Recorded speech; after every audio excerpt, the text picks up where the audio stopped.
All right, let's talk about what's the difference between cosmetic liposuction and lipedema liposuction is.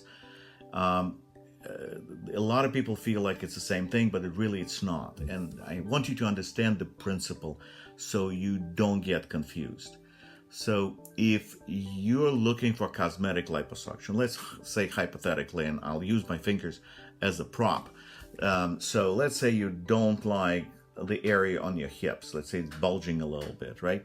You go to a cosmetic surgeon and they'll tell you, we can do liposuction to the area, no problem. Great.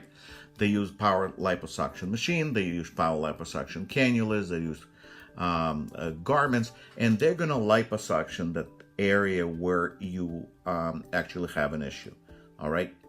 The difference between cosmetic liposuction and the lipedema liposuction is really not in the equipment that we use, in the way we use the equipment, how we use the equipment, and in a way the liposuction is done. So here's the difference.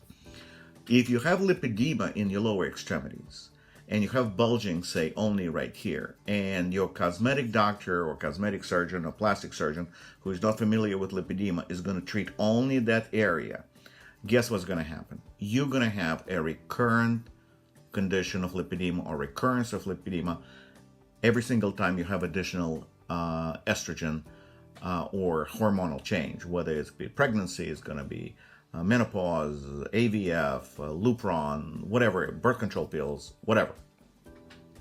When patients come to us for lipedema surgery, even if your area of main pain is, say, only right here, we would still have to treat most of the time the whole leg, because the principle of lipedema surgery is different.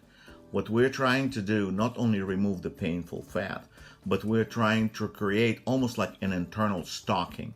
So eventually, by doing the surgery in the front and doing surgery in the back, your whole leg is surrounded with a thin layer of scar tissue that works as internal stocking. So that ideally, if in the future you have hormonal changes that will precipitate recurrence of lipedema, then that scar tissue is going to somewhat decrease the chances of the leg swelling up to the original condition.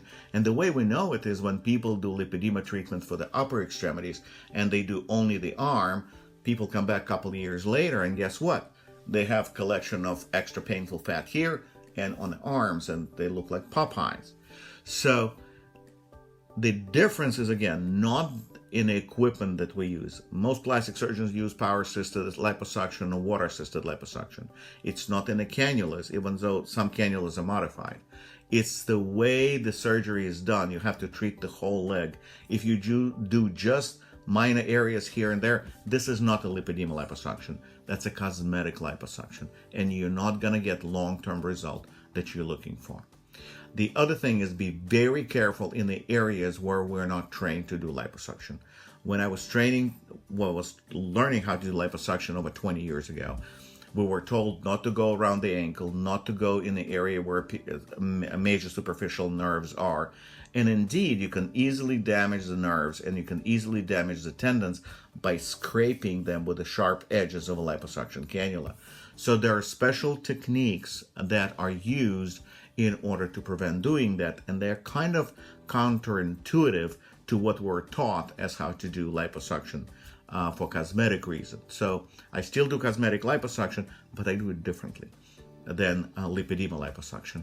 And finally, the solution that we use for liposuction is somewhat different, and a technique that they used on the inside of the leg where most of the lymphatics are also different. There are certain areas that you should not go into with liposuction cannula in lipedema patients because you're risking the risk of permanent or long-term lymphedema issues. All right.